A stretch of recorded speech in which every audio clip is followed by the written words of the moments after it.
Right behind me, Malaji, an informal settlement right next to Lanseria Airport.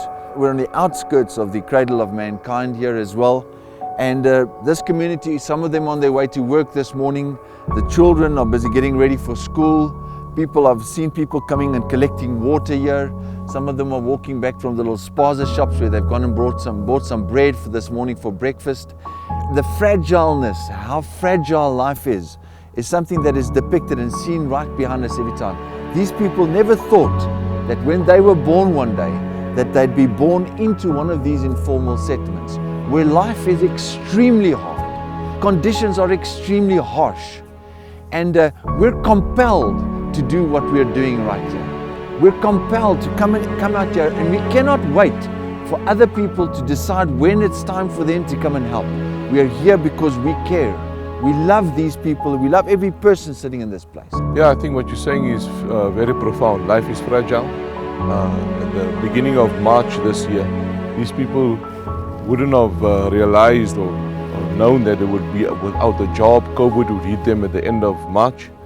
And 80% of them were working at the Lanseria Airport, and they lost their jobs. And now a small percentage has gone back to work, and a high percentage is at home. They have no work, they're unemployed. Life has really hit them hard. This is the effects of COVID. And I think, as you said, we are compelled by love to do something, not just to sit back and just moan about where the country is and the economy. But yeah, it's more blessed to give than to receive. Hi, my name is Frank Weitz. In 1991, I applied for a position with the JM International to work at one of their feeding projects in Mozambique. This was in a town called, or a village really at the time, called Pambara, next to Vilanculos, which today is a very popular holiday destination. And I remember the time that I spent at that base working there for a couple of years, how it profoundly affected my life and bringing us and Ethembeni to where we are today. I remember thousands of children arriving at our feeding stations with malnutrition, with their little stomachs all bloated up and swollen, and their hair colored orange from the malnutrition.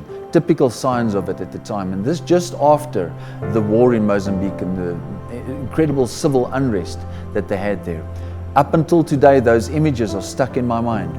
And that is why we are doing what we are doing today. We have an incredible passion and a love and feel compelled to do what we are. We are Ethembeni, and we can't wait to show you what it is that we are doing.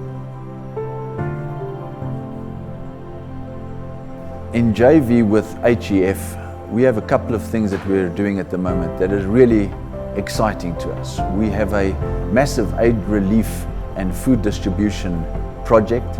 We have an ECD project that has really grown out of its skin. We've got a beautiful agricultural project that is outstanding at the moment. On websites commonly found on the internet like Stats SA, it is said that 28.18% of our population are currently unemployed. Now this was in 2019, and who knows of the CV19 where this figure has risen to. 1 out of every 6 people go to bed hungry at night, and of those 1 out of every 6, 8 million are children. And we really strive to make sure that these kids, wherever we go, have a meal every day. We have 2 beautiful food processing facilities, one up here in Gauteng, where I'm sitting right now, and then another down in White River, in Mpumalanga province, from where we feed approximately 180,000 meals every month. These meals go out into schools that are connected to or adjacent to informal settlements, and really in some of the most remote rural areas as well. During this COVID pandemic, this period that so many people have lost their jobs, had to sit at home, no food in their houses, we have served over 30,000 meals between ourselves and my brother Cleet and them from HEF, and then also down in White River, where we have just been pushing and pushing to get meals out.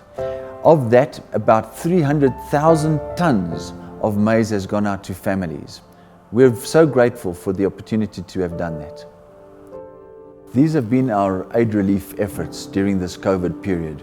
Our food distribution and of course the maize distribution, but in addition to that, a good new fresh start with our ECD program, Last year, we gave out and handed out into schools in 5 different provinces about 3.5 million rands worth of Lego donated to us by Lego South Africa.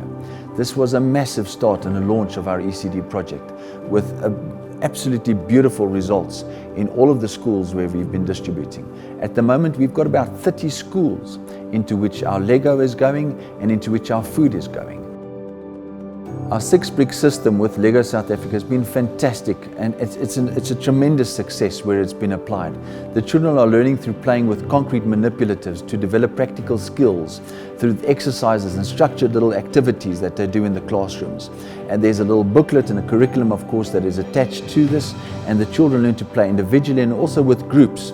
And this enhances their social skills as well, which is so important, where they need to learn to share with each other. It touches on areas such as maths, it touches on areas needing and requiring fine motorical skills, and then of course just 3D thinking out of the box, where they've got to pack and stack, and it's a beautiful program.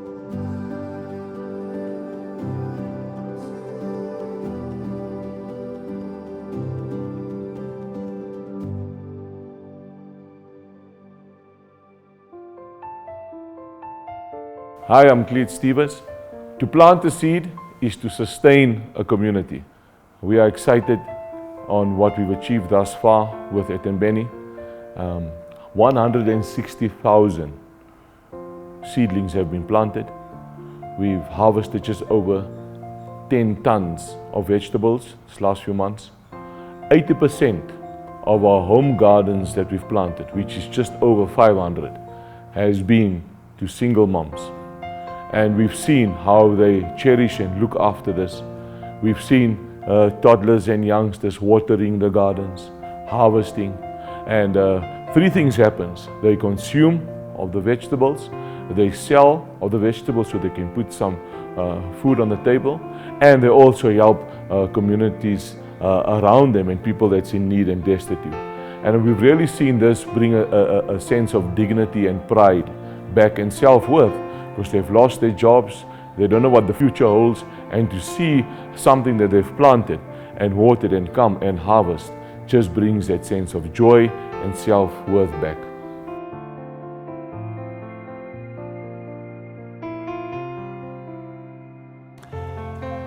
Well, we're very excited to have this opportunity to show you the video that you've seen. And we just want to say that every bit of funding that is generated by the footage that you've seen and the stories that you've heard is well used, money that is well spent. It goes through our system straight into the communities, and you'll be seeing more videos, more photo footage of that which we're doing. We're excited about the future, and it's very bright for this joint venture. We are not a charity, but we are a movement, holistically impacting communities. There is the immediate need for food, the soup kitchen and food parcels, etc. But we also have the sustainable gardens and so forth.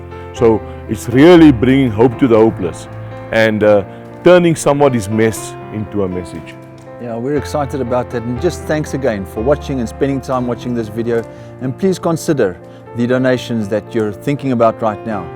We'll really appreciate that the communities that we're involved with will feel the impact thereof as we distribute what's given to us with much responsibility. The thing is also, and I can just mention this, that we've got a reputable track record. We've got a track record that's standing now for a number of years, in fact, where we can show you places where lives have been changed and communities have been affected and impacted. Thank you so much for your contributions.